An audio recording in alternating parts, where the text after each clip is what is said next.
নমস্কার, আপনারা দেখছেন কলকাতা টিভি ডিজিটাল। আমি আশিস চট্টোপাধ্যায় আপনাদের সঙ্গে নিয়ে এসেছি অত্যন্ত গুরুত্বপূর্ণ খবর।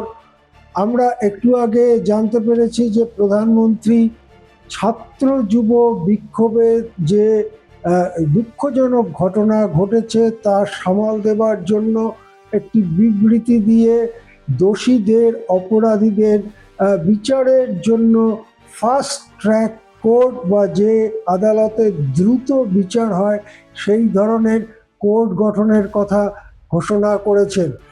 প্রায় একই সময় রাহুল গান্ধী কিন্তু প্রধানমন্ত্রীকে তীব্র আক্রমণ করে বলেছেন যে আজকে দেশে শিক্ষার যে এই অব্যবস্থা তার জন্য আপনি দায়ী।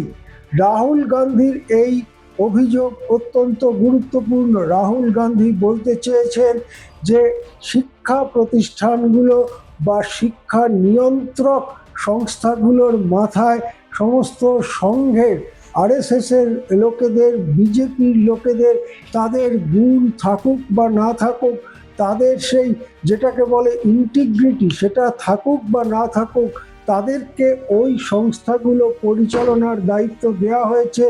বিশ্ববিদ্যালয়ের উপাচার্য থেকে শুরু করে বিভিন্ন ক্ষেত্রে এই ঘটনা ঘটানো হয়েছে গত 10-12 বছর ধরে, যার ফলে শিক্ষাবিদরা পিছিয়ে গেছেন।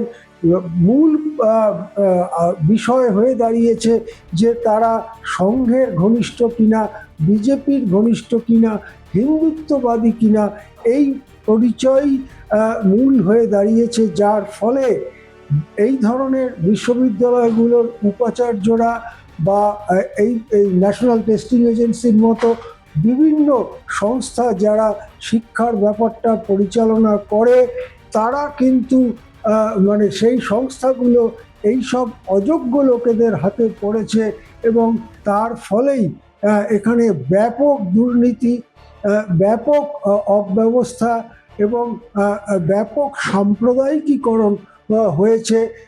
এই কারণেই মূলত রাহুল গান্ধী প্রধানমন্ত্রীকে তীব্র আক্রমণ করে বলেছেন যে আজকে শিক্ষা ব্যবস্থায় যে ভয়ঙ্কর অবস্থা তৈরি হয়েছে, দুর্নীতি থেকে শুরু করে সাম্প্রদায়িকীকরণ, তার জন্য দায়ী আপনি।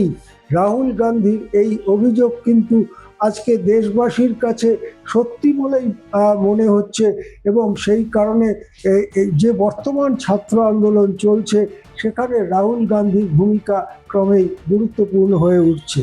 নমস্কার, আজ এ পর্যন্তই। দেখতে থাকুন কলকাতা টিভি ডিজিটাল।